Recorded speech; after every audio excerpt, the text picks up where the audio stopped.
Hello बच्चों, आज की क्लास में हम लोग स्टार्ट कर रहे हैं ट्रिग्नोमेट्री। ठीक है, तो आज से हम लोग पढ़ेंगे ट्रिग्नोमेट्री।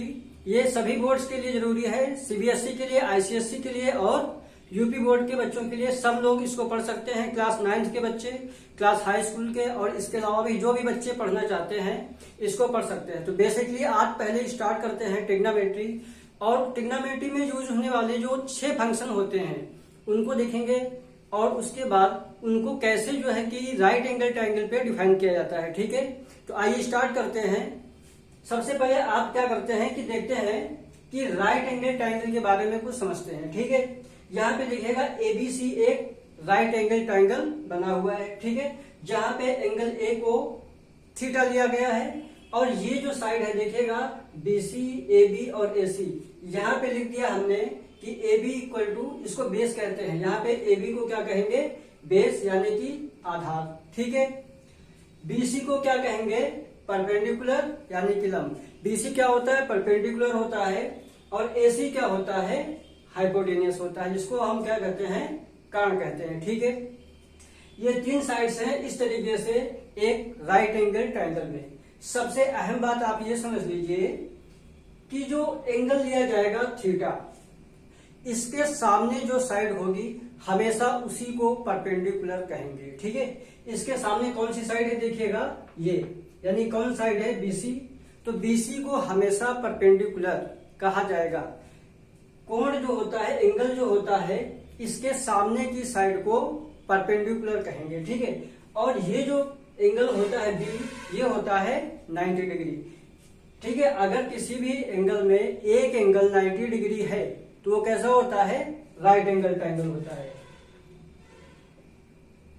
ठीक है, ये जो एंगल है 90 डिग्री है। अब आप समझ गए होंगे कि ए बी, बी सी और सी ए। ठीक है, आगे देखते हैं कि जो ट्रिग्नोमेट्रिक फंक्शंस होते हैं जो 6, उनको कैसे इस पे डिफाइन किया जाता है। उनको कहते हैं ट्रिग्नोमेट्रिक रेशियोज। क्या कहते हैं? Trigonometric ratios. हिंदी में कहते हैं त्रिकोणमिति अनुपात। ठीक है, सबसे पहले देखते हैं कि साइन फंक्शन होता है। कौन सा फंक्शन? Sine function. उसको हम ऐसे कहेंगे कि साइन थीटा, साइन और ये एंगल थीटा। तो क्या रिलेशन होता है जो है साइन थीटा का, कि बीसी अपॉन एसी। बीसी क्या? ये साइड, और एसी क्या?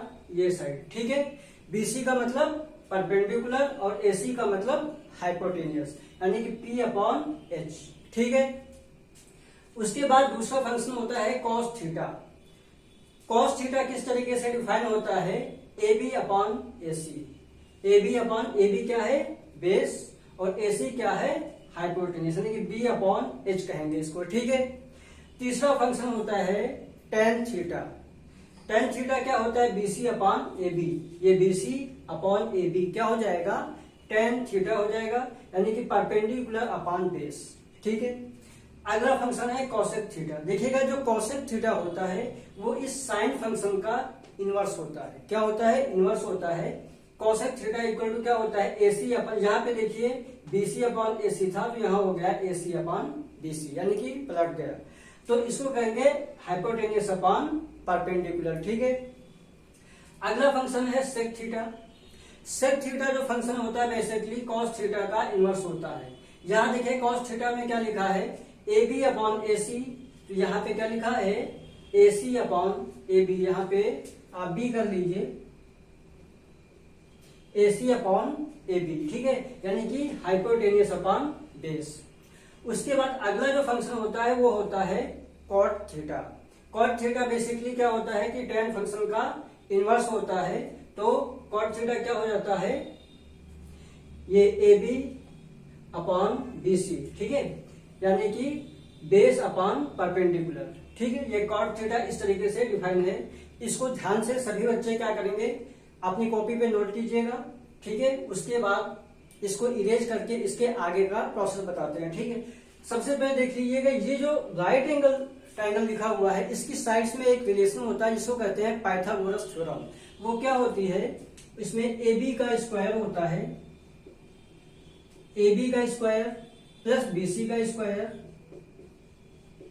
इक्वल टू ये हाइपोटेनियस, यानी कि ए सी का स्क्वायर होता है। तो ये होती है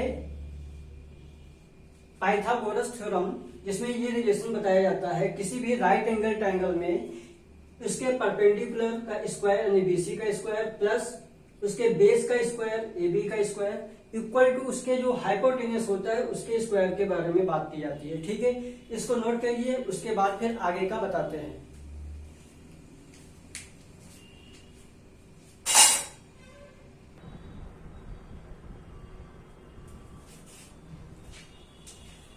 देखिए बच्चों, आगे देखिएगा कि जो ट्रिग्नोमेट्रिक जो फंक्शंस बताए थे, अब हम क्या कर रहे हैं उनको आगे बढ़ाते हैं कि उसमें कौन से क्या रिलेशन होता है। ठीक है, देखिएगा साइन थीटा इक्वल टू क्या होता है 1 upon cosec theta. Sine theta equal to 1 upon cosec theta. तो कॉसेक थीटा क्या हो गया 1 अपॉन साइन थीटा। अभी बताया था कि साइन फंक्शन और कॉसेक फंक्शन एक दूसरे के इनवर्स होते हैं। ठीक है, तो sine theta equal to 1 upon cos theta, तो कॉसेक थीटा, तो कॉसेक थीटा क्या 1 अपॉन साइन थीटा। ठीक है, देखिएगा अगर देखिएगा ध्यान से कि अगर इस कॉसेक थीटा को हम इधर कर दें, कहां कर दें, यहां पे मल्टीप्लाई कर दें, तो क्या हो जाएगा sine theta dot cosec theta equal to 1 हो जाएगा। ठीक है, ये चीज जब यहां चली जाएगी तो sine theta cosec theta equal to 1 हो जाता है। समझ में आ रही बात? आगे देखिएगा इस तरीके से जो थर्ड वाला है cos theta equal to 1 upon sec theta. Cos theta equal to क्या होता है 1 अपॉन सेक थीटा। तो सेक थीटा क्या हो जाता है 1 अपॉन कॉस थीटा हो जाता है। अगर देखिएगा इस कॉस थीटा को यहां मल्टीप्लाई कर दे तो क्या हो जाएगा sec theta cos theta equal to 1, यानी कि sec theta cos theta equal to 1 हो जाता है। जो 5 नंबर है वो क्या है टेन थीटा इक्वल टू क्या होता है 1 upon cot theta. Tan theta 1 upon cot theta, तो कॉट थीटा क्या हो जाता है 1 अपॉन टेन थीटा। अगर इसको यहाँ पे मल्टीप्लाई कर दें आप तो क्या हो जाएगा cot theta tan theta equal to 1 हो गया। ठीक है, बात समझ में आ रही? ये सारे इनको पहले नोट कर लीजिए, उसके बाद 2 फार्मूले और बता रहे हैं उनको भी नोट करना है। ठीक है, इसको इरेज कर रहे हैं, देख लीजिएगा, सब लोग इसको नोट कीजिए, फिर आगे बताते हैं।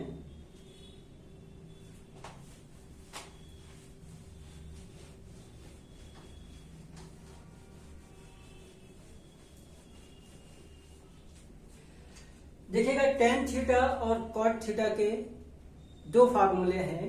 ठीक है, जिसमें जो क्या है कि साइन थीटा और कॉस थीटा के टर्म में देखिएगा टेन थीटा क्या होता है, ये होता है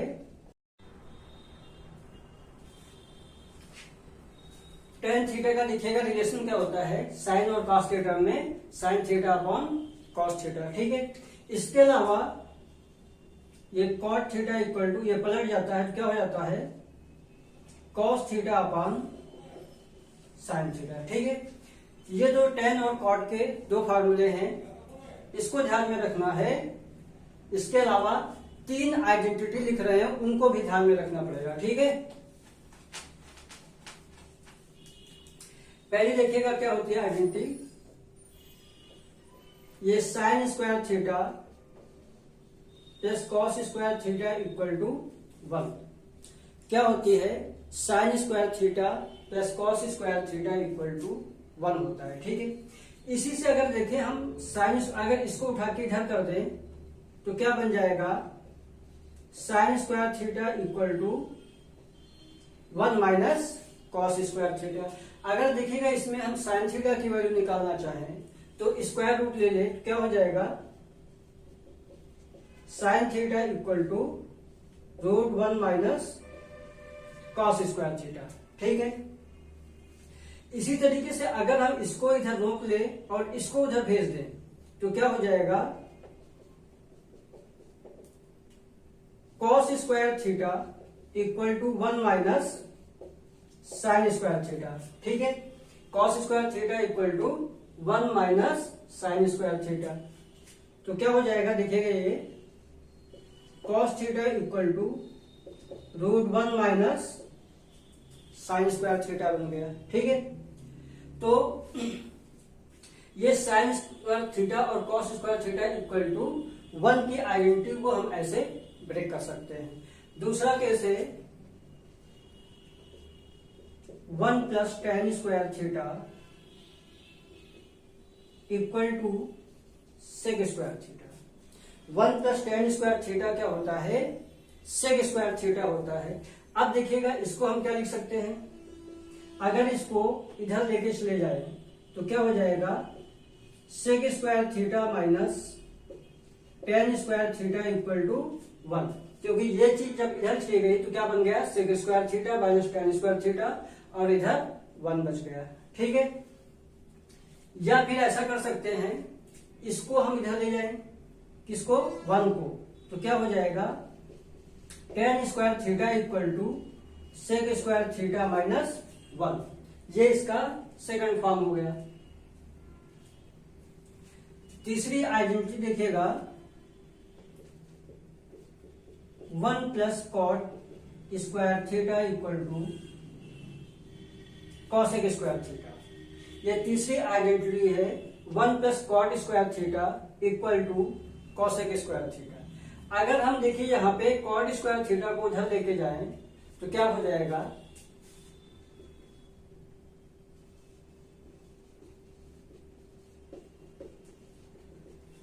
तो ये क्या बन गया, cosec square theta minus cot square theta equal to 1 हो गया। ठीक है, तो ये बेसिकली आपको ये तीन इनको लर्न करके रखना है, बाकी सारे फॉर्म इन्हीं से ड्राइव होते हैं। ठीक है, 1 plus tan square theta equal to sec square theta, 1 plus cot square theta equal to cosec square theta. ये तीन आइडेंटिटी हैं जो पूरी ट्रिग्नोमेट्री में बार बार यूज होती हैं, और इन्हीं अगर ये नहीं यूज होंगे तो इनके फॉर्म जो है बार बार यूज होते रहेंगे। ठीक है, नोट कीजिए इनको।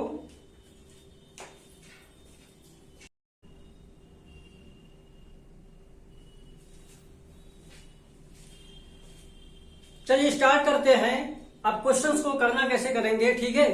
यहाँ पे देखिएगा सबसे पहले एक क्वेश्चन लिखा हुआ है आपके सामने, और इस तरीके से इसको सॉल्व करते हैं। कैसे, मतलब कि अदर ट्रिग्नोमेट्रिक रेशियोज फाइंड करेंगे। क्वेश्चन क्या है, साइन ए इक्वल टू 3/5 तो find the other trigonometric ratios. तो बाकी के जो बचे हुए ट्रिग्नोमेट्रिक रेशियो हैं, ठीक है, उनको बताना है। ठीक है, तो सबसे पहले क्या कीजिए, आप एक एंगल पे एक राइट एंगल ट्रायंगल बना लीजिए। ठीक है, हमने क्या किया, एबीसी एक राइट एंगल ट्रायंगल बना लिया, जहां पे इस ए को हमने ए ही ले लिया है। ठीक है, और देखिए कैसे करेंगे।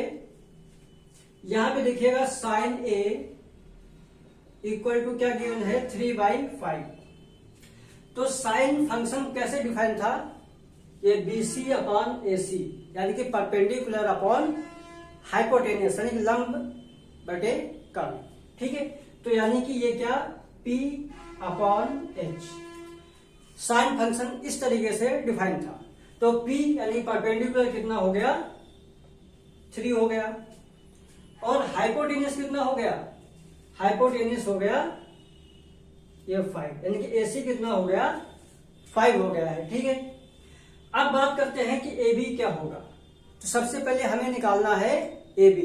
तो अभी पाइथागोरस थ्योरम आपको बताया हमने, क्या होती है कि ये AB का स्क्वायर प्लस BC का square equal to AC square. ठीक है, तो AB का स्क्वायर यानी कि AB आपको फाइंड करना है, तो इसको ऐसे रखेंगे। तो AB स्क्वायर प्लस BC देखिए कितना है, 3, यहां पे रखा 3 का स्क्वायर इक्वल टू AC 5, तो 5 का स्क्वायर। तो देखिए AB का स्क्वायर क्या हो जाएगा, ये 9, यहां पे प्लस रहेगा, 9 इक्वल टू 25।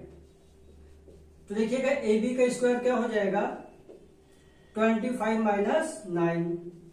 तो AB क्या हो जाएगा, इसको सब्सट्रैक्ट कर दीजिए, क्या होगा 16 और रूट ले लिया। तो AB क्या हो गया, 4 हो गया। AB क्या हो गया, 4 हो गया। ठीक है, AB आ गया है।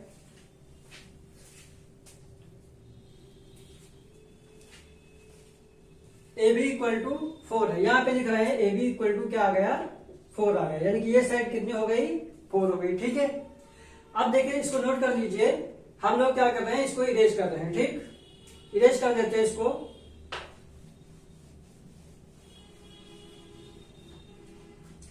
अब बात करते हैं, देखो साइन ए तो हो गया, अब कॉस ए क्या हो जाएगा? कॉस ए क्या था? Base upon hypotenuse. तो बेस क्या है, यानी क्या? Base upon hypotenuse. तो बेस क्या है? 4, हाइपोटेनियस क्या है? 5, यानी कि cos A equal to 4 upon 5 हो गया। ठीक है, अब बात करते हैं tan ए क्या होगा? tan ए इक्वल टू क्या हो गया? Perpendicular upon base, p upon b। Perpendicular क्या है? 3, बेस क्या है? 4, यानी कि tan ए क्या हो गया? 3 अपॉन 4 हो गया। ठीक है,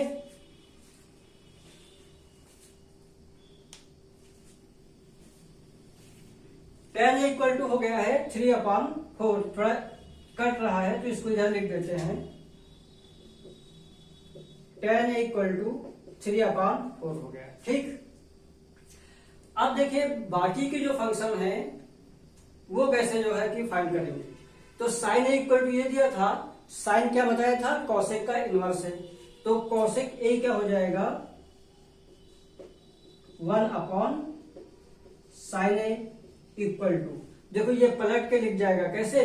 5/3। तो कॉसेक ए देखो आ गया 5/3 आ गया। अच्छा, इधर का इरेज कर रहे हैं,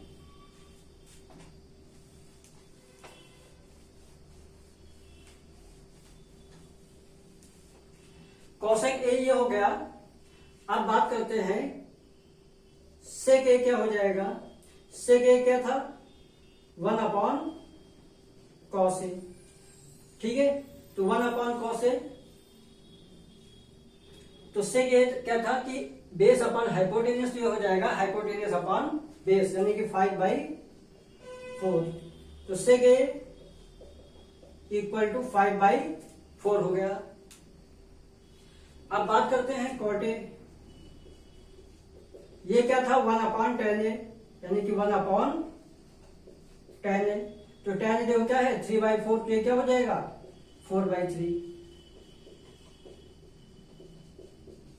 इस तरीके से ऐसे क्वेश्चंस में सारे ट्रिग्नोमेट्रिक फंक्शंस को अलग अलग, यानी जितने भी ट्रिग्नोमेट्रिक रेशियोज है उनको फाइंड कर लेंगे। ठीक है,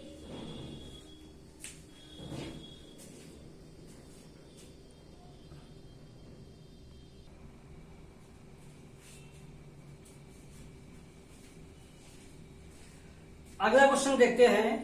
देखिए क्या लिखा हुआ है? In a triangle ABC, AB equal to 24 centimetre, BC equal to 7 centimetre. ठीक है, तो डिटरमाइन हमें बताना है कि साइन ए कॉस ए और साइन सी कॉस सी।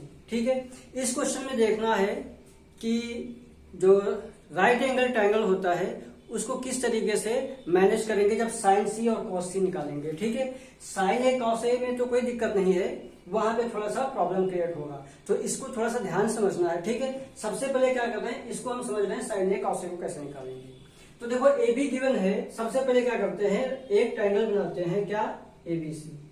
तो ये राइट एंगल ट्रायंगल हुआ एबीसी। देखो यहाँ पे ए बी इक्वल टू क्या है? 24 और BC इक्वल टू क्या है? 7। तो फर्स्ट प्रायोरिटी है कि हम पहले AC निकालें। ठीक है, तो देखो इसको हमने ए नाम दिया, क्या बताया था? जो जहां पे होता है उसको वही नाम दे देते हैं। ठीक है, तो फर्स्ट प्रायोरिटी ए निकालना है, AC निकालना है। तो क्या हो जाएगा, इसमें क्या करें कि हम पाइथागोरस थ्योरम लगाएं। ठीक है, तो क्या हो जाएगी? AB square plus BC square equal to AC square. देखिए ये पाइथागोरस थ्योरम होती है। AB की वैल्यू क्या है? 24, यहां प्रूव किया। 24 स्क्वायर प्लस BC की वैल्यू है 7 का square equal to AC square. 24 का स्क्वायर क्या होता है? 576 प्लस ये हो जाएगा 49 इक्वल टू AC स्क्वायर। देखिएगा इसको इसमें ऐड कर दीजिएगा, 625 हो गया। AC का स्क्वायर कितना हो गया? 625। तो तो जो साइड AC है वो क्या हो जाएगी, इसका स्क्वायर रूट ले लेंगे तो ये हो जाएगा 25, ठीक है। ये साइड हो गई 25 सेंटीमीटर, ठीक है। अब देखिएगा हमको क्या निकालना है, पहले तो साइन निकालना है। तो साइन क्या हो जाएगा, क्या बताया था, परपेंडिकुलर अपॉन हाइपोटेनियस, सीधा लिख रहे हैं 7/25, ये हो गया साइन ए। फिर क्या निकालना है, कॉस ए। कॉस ए क्या बताया था, बेस अपॉन हाइपोटेनियस, बेस क्या है 24, हाइपोटेनियस क्या है 25, तो ये हो गया कॉस ए, ठीक है। अब आप देखिएगा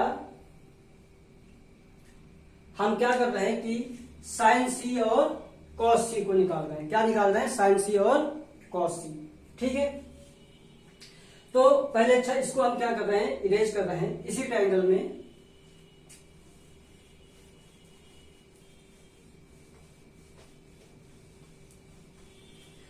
देखिए हमने क्या बताया कि हमेशा जो पूछा जाए उसके सामने क्या होता है, परपेंडिकुलर, ठीक है।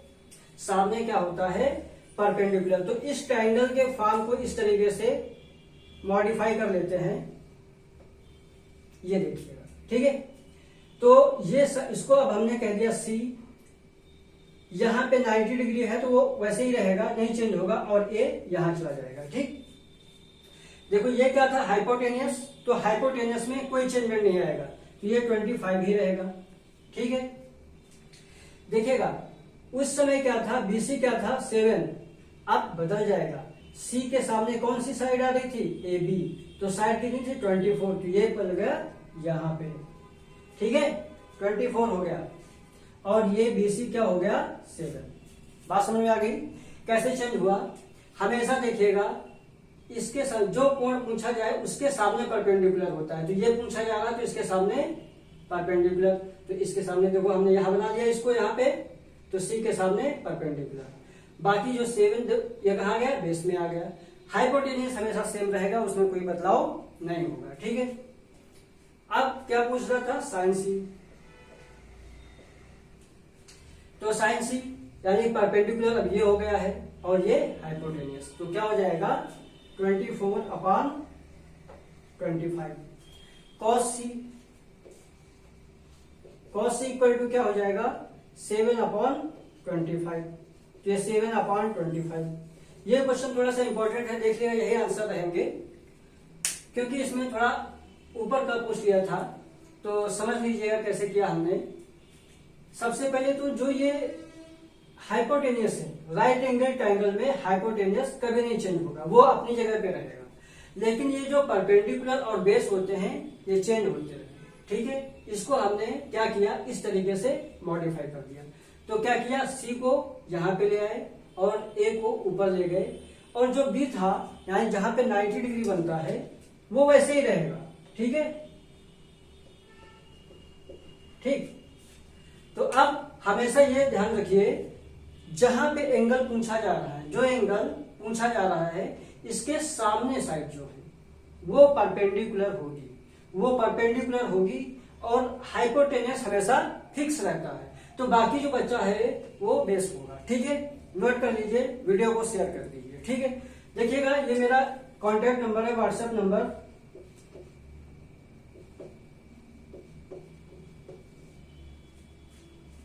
अगर किसी भी बच्चे को कोई डाउट होता है तो मुझे अपना क्वेश्चन इस नंबर पे व्हाट्सएप कर दे, ठीक है। कहां से व्हाट्सएप कर रहा है ये लिख के भेज दीजिएगा, अपना नाम और एड्रेस, नाम या सिर्फ बता दीजिएगा हम किस डिस्ट्रिक्ट के हैं, कहां से हम आपको भेज रहे हैं, तो आपका डाउट क्लियर कर दिया जाएगा, यहाँ पे आपका क्वेश्चन सॉल्व करा दिया जाएगा, ठीक है।